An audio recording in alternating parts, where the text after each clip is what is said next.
Hello students.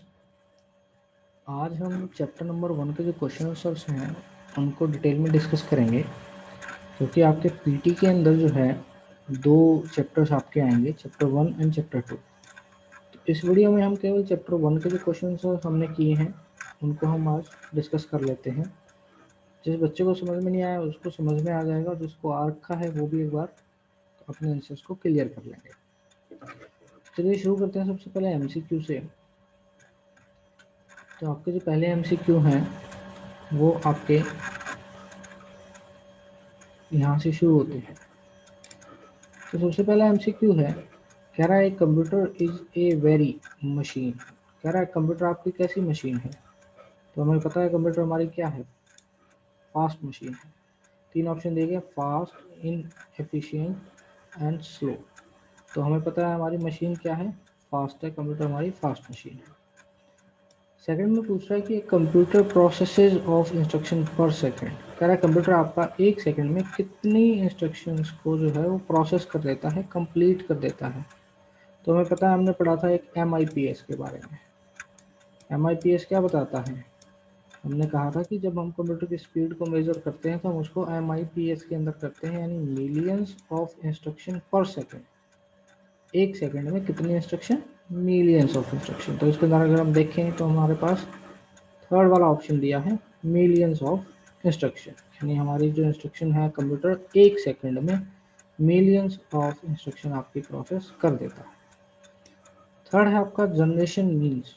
क्या है generation से आप क्या समझते हैं। तो हमने पता था, हमें जनरेशन से हमने एक हायरार्की बना के देखी थी। आपके घर पे जो है ग्रैंडफादर हैं, ग्रैंडफादर जो हैं उनके अलग अलग सन्स हैं, और उन सन्स के भी अलग अलग आपकी फैमिली है। तो ये हमारा किसको डिनोट कर रहा था, एज ग्रुप को। हमने सीखा था जनरेशन में हमारा क्या होता है, एज ग्रुप को डिनोट करता है। तो जनरेशन मीन्स एज ग्रुप। ठीक, ये 3 एमसीक्यू हमारे इसके अंदर थे। इसके बाद आते हैं हमारे क्वेश्चन आंसर जो चैप्टर के बिल्कुल एंड में दिए गए हैं। चैप्टर के एंड में अगर हम आएंगे तो हमें कुछ क्वेश्चंस दिए गए हैं। सेक्शन ए, सेक्शन ए हमें दिया है। सेक्शन ए के अंदर आपके क्विज पूछे गए हैं। जो आपके क्वेश्चन पेपर होगा उसके अंदर आपके एमसीक्यू टाइप भी आएंगे, आपके फिलअप्स भी आएंगे। 20 मार्क्स का अपना जो है वो एग्ज़ाम होगा बेटा। तो उसमें हर टाइप के क्वेश्चन आपसे पूछे जाएंगे, एमसीक्यू भी होंगे, फिलअप्स भी होंगे, ठीक, और आपके क्वेश्चन आंसर्स भी होंगे। शॉर्ट और लॉन्ग दोनों हो सकते हैं, या शॉर्ट वालों को ही जो है उन लॉन्ग वालों को ही जो है शॉर्ट के अंदर पूछा जा सकता है। तो देखिए सबसे पहले आपका क्विज। पहला क्वेश्चन क्या है, what technology did the first generation computer use. जो फर्स्ट जनरेशन थी उसमें कौन सी टेक्नोलॉजी का हमारा यूज हुआ। जो मैंने आंसर बेटा आपको दिया हुआ है वो दिया हुआ है हमने वैक्यूम ट्यूब्स। तो हमारा जो फर्स्ट जनरेशन थी उसके अंदर क्या यूज हो रही थी, हमारी वैक्यूम ट्यूब्स यूज हो रही थी। यानी आपके फर्स्ट का आंसर क्या जाएगा, वैक्यूम ट्यूब्स। फर्स्ट जनरेशन में हमारी क्या थी, वैक्यूम ट्यूब थी। सेकंड जनरेशन में हमारे क्या थे, ट्रांजिस्टर थे। थर्ड जनरेशन में आईसी थी, और फोर्थ जनरेशन में माइक्रो प्रोसेसर्स थे। तो ये हमारे फर्स्ट क्वेश्चन का आंसर होगा कि फर्स्ट जनरेशन के अंदर हमारी किसको यूज़ किया गया था, वैक्यूम ट्यूब्स को यूज़ किया था। इसी तरीके से सेकंड क्वेश्चन जो है आपका उसमें पूछ रहा है कि who invented the micro processor. Micro processor को किसने इन्वेंट किया। तो ये हमें पता है, माइक्रो प्रोसेसर बनाने वाली जो कंपनी थी वो क्या थी, इंटेल कॉरपोरेशन। इंटेल कॉरपोरेशन जो कंपनी थी उसने सबसे पहले आपका क्या इन्वेंट किया था, आपका माइक्रो प्रोसेसर इन्वेंट किया था। इसके बाद आते हैं हमारे एमसीक्यूज। तो पहला एमसीक्यू पूछ रहा है computers are classified into generation. कितनी जनरेशन में क्लासिफाई किया गया है कंप्यूटर्स को। तो हमें पता है 5 जनरेशन हमने पढ़ी है, second generation, first generation, third generation, fourth generation and fifth generation. तो 5 जनरेशन में आपका क्या किया गया है, क्लासिफाइड। तो पहले एमसीक्यू का आंसर क्या हो जाएगा, 5। सेकंड कह रहा है आईसी स्टैंड फॉर, आईसी से आप क्या समझते हैं, यानी हमें फुल फॉर्म बतानी है आईसी की। तो आईसी की फुल फॉर्म हमने क्या पढ़ी है, इंटीग्रेटेड सर्किट्स। तो इसमें बी आएगा आपका, इंटीग्रेटेड सर्किट्स हमारे क्या कहलाते हैं, आईसीज कहलाते हैं। थर्ड जो है इसमें कह रहा है invention of revolutionise the computer system completely. कह रहा है किस चीज़ की खोज ने जो है आपके कंप्यूटर सिस्टम को बिल्कुल एक नई ऊंचाई पर पहुंचा दिया। तो हमें पता है कि हमारे फोर्थ जनरेशन में अगर आपको याद हो तो माइक्रो प्रोसेसर का जो है उनको इन्वेंट किया गया था, उनकी खोज की गई थी, जिसकी वजह से हमारे कंप्यूटर सिस्टम जो है उनकी स्पीड इंक्रीज होगी और वो पॉपुलर भी हो गए। तो इसके अंदर जो आपका ऑप्शन आएगा वो आएगा माइक्रो प्रोसेसर्स आएगा। आपको जो मैंने आंसर दिया आप उनसे भी मैच कर सकते हैं। इसके बाद जो फोर्थ है, फोर्थ में क्या कह रहा है, कह रहा है as binary number system has only 2 digits. कह रहा है बाइनरी नंबर सिस्टम में 2 डिजिट होती हैं, 0 और 1। It is called system. तो इसको हम और दूसरा किसके नाम से जानते हैं, बेस 2 बाइनरी, बेस 2 सिस्टम के नाम से भी हम इसको जानते हैं। बेस 2 क्यों बोला गया, क्योंकि इसमें कितने डिजिट हैं, 2, 0 और 1। तो आपको कंफ्यूज करने के लिए ऐसे भी दे देगा बाइनरी 2 या 2 बेस, लेकिन हमें क्या लिखना है, बेस 2। पहले बेस लिखना है फिर 2 लिखना है, तो हमारा इसके अंदर भी बी ऑप्शन आपका आएगा। तो मोस्टली आपका चारों के अंदर आपका कौन सा ऑप्शन है, बी ऑप्शन है। इसके बाद आते हैं हम फिलिप्स के ऊपर। फिलिप्स में पहला फिलिप पूछ रहा है computer is on the user for performing A task. जो आपका कंप्यूटर है वो यूजर के ऊपर जो है क्या करता है, टास्क को करने के लिए क्या करता है, डिपेंड करता है। ठीक, क्या करता है हमारा, डिपेंड करता है, क्योंकि जब तक आप उसको काम नहीं देंगे तो कंप्यूटर खुद से तो कोई काम करने से रहा। तो आपका क्या है, डिपेंडेंट है। ठीक, आपका कंप्यूटर क्या है, डिपेंडेंट है किसके ऊपर, ऑन यूजर। यूजर के ऊपर डिपेंड करता है कि यूजर जब उसको आप एंट्री देगा काम करने के लिए, कुछ इनपुट देगा तभी वो काम करेगा। सेकंड क्वेश्चन है fill in the blank. Generation computer had limited commercial use as they were difficult to program. कह रहा कौन से जनरेशन कंप्यूटर ऐसे थे जिनका कमर्शियल यूज कम था, क्योंकि उनको प्रोग्राम करना जो था वो डिफिकल्ट था। तो हमने कौन से बता रखे, first generation computer. First generation जो कंप्यूटर थे वो हमारे क्या थे, उनको जो प्रोग्राम करना बहुत ही मुश्किल था, और उनका इस वजह से क्या था, लिमिटेड कमर्शियल यूज था, बहुत ही कम वो यूज होते थे।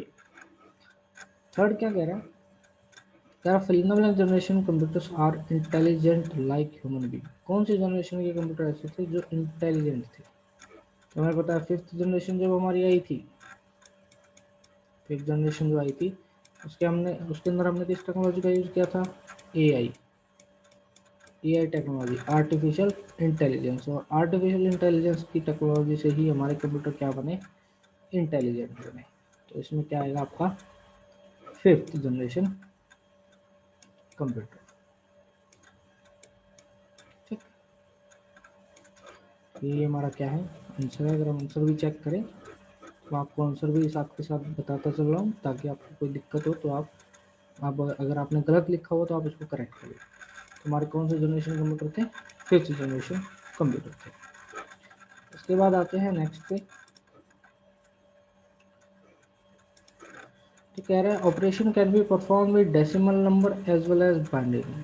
कह रहा है डेसिमल नंबर और बाइनरी नंबर पे कौन से ऑपरेशन हो सकते हैं, कौन से ऑपरेशन होते हैं, अर्थमेटिक। अर्थमेटिक ऑपरेशन कौन से होते हैं, अगर आपको याद हो तो हमने एडिशन भी करना सीखा था, मल्टीप्लिकेशन भी सीखा था बाइनरी नंबर का, और डिवीजन भी सीखा था। तो ये सारे जो ऑपरेशन होते हैं, यानी आपके एडिशन, मल्टीप्लिकेशन और डिवीजन, ये सब के सब किस में काउंट होते हैं, आपके अर्थमेटिक में। एक ऑपरेशन होते हैं आपके लॉजिकल, लॉजिकल ऑपरेशन जिनको बोलते हैं, इसमें किसी दो नंबर को ग्रेटर देन दिखाना हो, लेस देन दिखाना हो, इक्वल टू दिखाना हो, इक्वल टू ग्रेटर देन दिखाना हो, इस टाइप के जो ऑपरेशन होते हैं वो हमारे लॉजिकल ऑपरेशन कहे जाते हैं। और जिसमें प्लस माइनस डिवाइड मल्टीप्लाई ये वाले होते हैं वो हमारे अर्थमेटिक ऑपरेशन कहे जाते हैं। तो इसलिए हम इसको क्या बोलते थे, अर्थमेटिक ऑपरेशन जो है वो हमारे डेसिमल नंबर सिस्टम और बाइनरी नंबर सिस्टम दोनों पर परफॉर्म होते हैं। इसके बाद कह रहा है एज डेसिमल नंबर सिस्टम है 10 डिजिट। हमें पता है डेसिमल नंबर सिस्टम में हमारी कितने डिजिट थी, 10। कितने से कितने तक, 0 से लेके 9 तक, है ना, 10 डिजिट थी। तो इसको हम और क्या बोलते थे, बेस 10। जैसे मैं उसको जो 2 डिजिट थी बाइनरी के अंदर उसमें हमने बेस 2 सिस्टम बोला था, इसको हम क्या बोलेंगे, बेस 10। देखिए अगर आप आंसर की बात करें तो यहाँ पर भी हमारा दिया गया है बेस 10 नंबर सिस्टम। इसको क्या बोलते थे, बेस 10 नंबर सिस्टम बोलते थे, क्योंकि इसके अंदर कितने डिजिट हैं, 10 डिजिट हैं, वो भी 0 से लेके 9 तक। तो इसको क्या बोला गया, बेस 10 सिस्टम बोला गया। इसके बाद आता है हमारा सेक्शन बी। सेक्शन बी में हमारे क्वेश्चन हैं, ले लेते हैं। सबसे पहला क्वेश्चन आपका क्या है, कह रहा है what does bit stand for. कह रहा है बिट जो हमने एक चीज़ पढ़ी थी उससे आप क्या समझते हैं।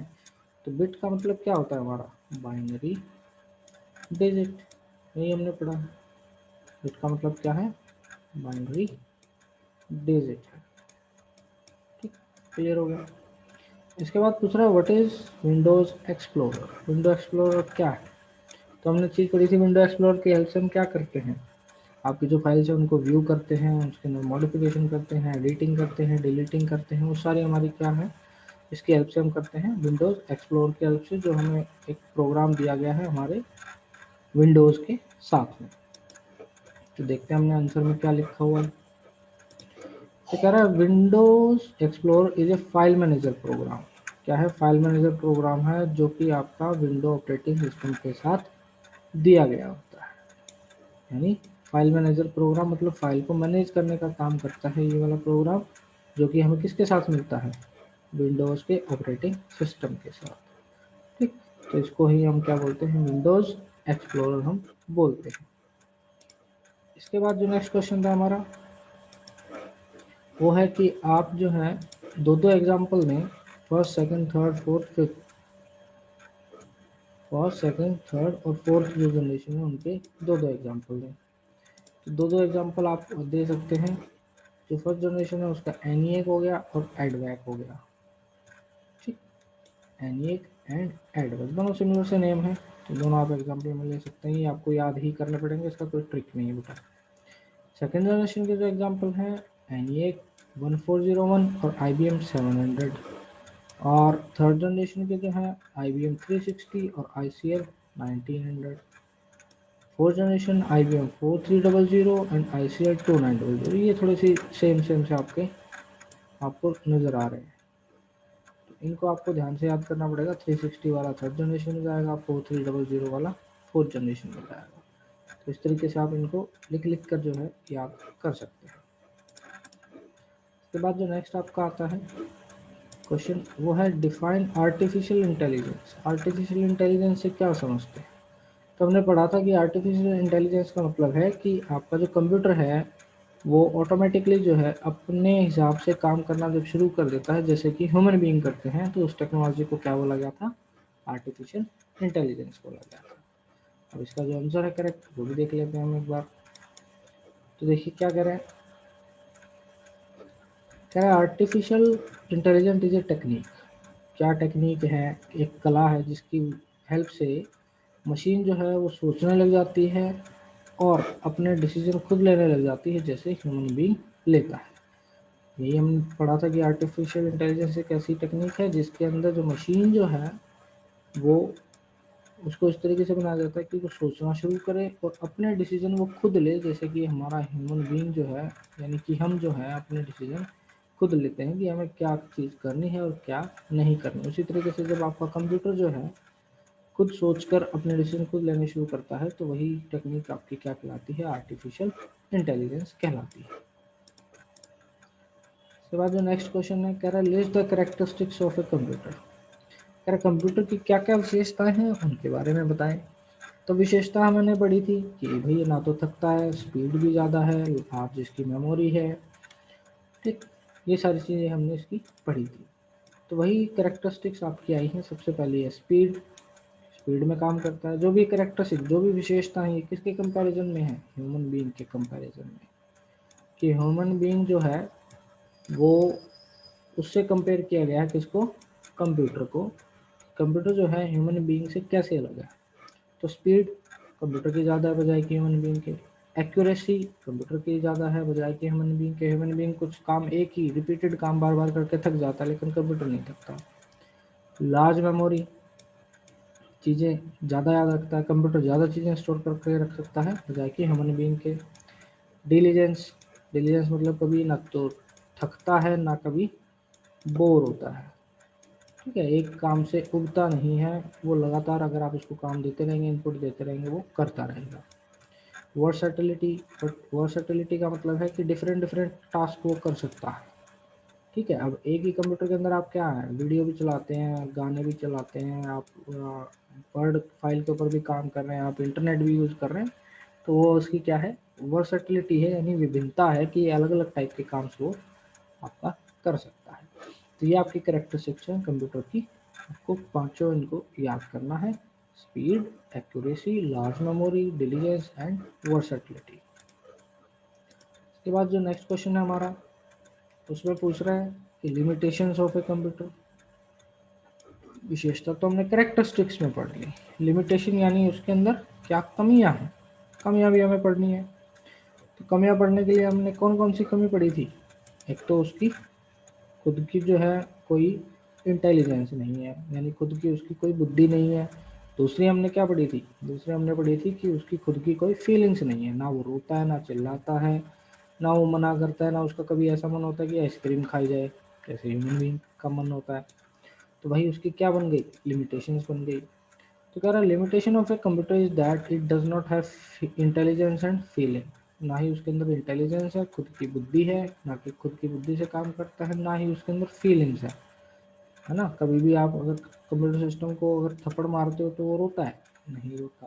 क्यों, क्योंकि उसके अंदर फीलिंग्स नहीं है, यानी no feeling and no intelligence, ना ही उसके अंदर बुद्धि है ना। कभी ऐसा होता है कि कंप्यूटर अपने आप खुद ही काम करने लग जाए, उसको पता लग जाए कि आपको उससे ये पर्टिकुलर काम कराना है, और उसने खुद अपने आप को ऑन किया और खुद ही काम करना स्टार्ट कर दिया। ऐसा नहीं होता क्योंकि उसके अंदर खुद की बुद्धि नहीं है। और it dependent on user for performing A task. और ये हमेशा किसके ऊपर डिपेंड रहता है, यूजर के ऊपर, यानी हमारे ऊपर, कि हम जो काम देंगे वो वही करेगा, अपने आप खुद से कोई भी काम वो नहीं करेगा। तो लिमिटेशन आपकी यही है कि इंटेलिजेंस और फीलिंग दोनों ही चीज़ें आपके कंप्यूटर सिस्टम के पास नहीं है। इसके बाद जो नेक्स्ट क्वेश्चन है हमारा लास्ट, वो कह रहा है right any two difference between the first generation computer and second generation computer. First generation और सेकंड जनरेशन कंप्यूटर के बीच में दो डिफरेंस आप बताएं, क्या क्या डिफरेंस है। तो देख लेते हैं दो डिफरेंस कौन कौन से हमने लिखे हैं। तो फर्स्ट जनरेशन में हमने पता है हमने वैक्यूम ट्यूब्स का यूज़ किया, जबकि सेकंड जनरेशन में ट्रांजिस्टर्स को यूज़ किया। तो कौन सी टेक्नोलॉजी यूज हो रही है, फर्स्ट जनरेशन में वैक्यूम ट्यूब हो रही है और सेकंड जनरेशन में ट्रांजिस्टर हो रही है। दूसरी इसकी डिफरेंस, फर्स्ट जनरेशन जो थी उसके अंदर जो कंप्यूटर सिस्टम थे वो बहुत हैवी होते थे, और उनका साइज भी क्या होता था, लार्ज होता था, बड़ा साइज होता था। जबकि सेकंड जनरेशन में जब हमने ट्रांजिस्टर को यूज़ किया तो साइज क्या हो गया, छोटा हो गया बजाय कि फर्स्ट जनरेशन कंप्यूटर के साथ। अगर हम कंपैरिजन करें तो फर्स्ट जनरेशन कंप्यूटर से उनका साइज क्या हो गया, छोटा हो गया। छोटा हो गया तो वो क्या थे, आपकी कम जगह को आपकी लेते थे, छोटी छोटी जगह पर आप उनको इजीली रख सकते थे, उनके लिए बड़ा एक स्पेसिफिक स्पेस लेने की हमें ज़रूरत नहीं पड़ती थी। तो ये आपके दो डिफरेंस फर्स्ट जनरेशन कंप्यूटर के भी और सेकंड जनरेशन कंप्यूटर के भी। इसके बाद जो आपके क्वेश्चन आते हैं बेटा, computer in everyday life application based question. तो इसमें पहला क्वेश्चन क्या कह रहा है, कह रहा है Asha was a computer programmer when the second generation computer were commonly used.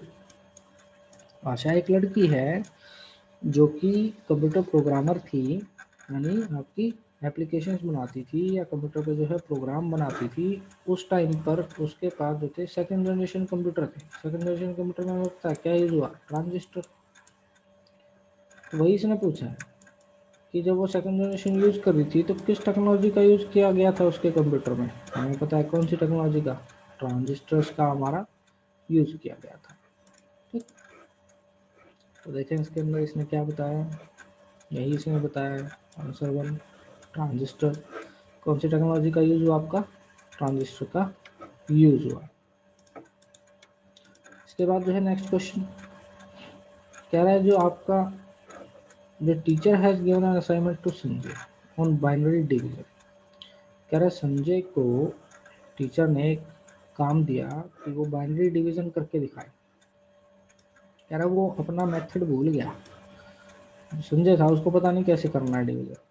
कह रहा है उसको आप बताएं कि एक एग्जांपल की हेल्प से कि बाइनरी डिवीजन कैसे होता है। ठीक है, बाइनरी डिवीजन हमने करके दिखाना। तो देखें उसका आपका जो आंसर है क्या है। इसने हमें दिया कि 1101 बाइनरी का हमें पता है, बाइनरी डिजिट जो होगी वो 10 की फॉर्म में होगी। कह रहा है एक नंबर है, इस नंबर को 10 से जो है वो क्या करना है, डिवाइड करना है। तो हमने क्या किया, इस तरीके से हम मैथ्स में भी सॉल्व करते हैं। ठीक, तो इसने इस तरीके से रखा, जिस नंबर को डिवाइड करना है डिविडेंड को यहाँ रख दिया और जिस नंबर से हम डिवाइड कर रहे हैं उसको यहाँ पे रख दिया। तो 10 को अगर हम डिवाइड करेंगे तो यहाँ 11 है, तो 10 किस पे जाएगा, 1 पे जाएगा। 1 पे गया तो यहाँ क्या आया 10, 10 गया तो यहाँ से क्या आ गया 1 नीचे आ गया, और यहाँ से क्या आ गई कैरी 0 आ गई। अब वापस किस पे जा रहा है, ये दोबारा 1 पे जा रहा है, दोबारा 1 पे गया तो 10, 1 में से 1 गई 0, 0 में से 0 गया 0, ये तो 0 आ गया और 1 हमारा क्या बच गया, रिमाइंडर। अब ये आगे जाएगा नहीं, आगे जाएगा नहीं तो यहाँ पे हमारी क्या लग गई 0, क्योंकि आगे तो डिवाइड होगा नहीं, 1 तो अकेला डिवाइड नहीं होगा 10 से। तो ये हमारा क्या आ गया, ऊपर क्वोशिएंट आ गया और नीचे जो हमारा बच गया वो हमारा क्या आ गया, रिमाइंडर आ गया। तो इस तरीके से हमने संजय को जो है वो याद दिला दिया कि आपका जो डिवीजन मेथड है वो आपका कैसे काम करता है।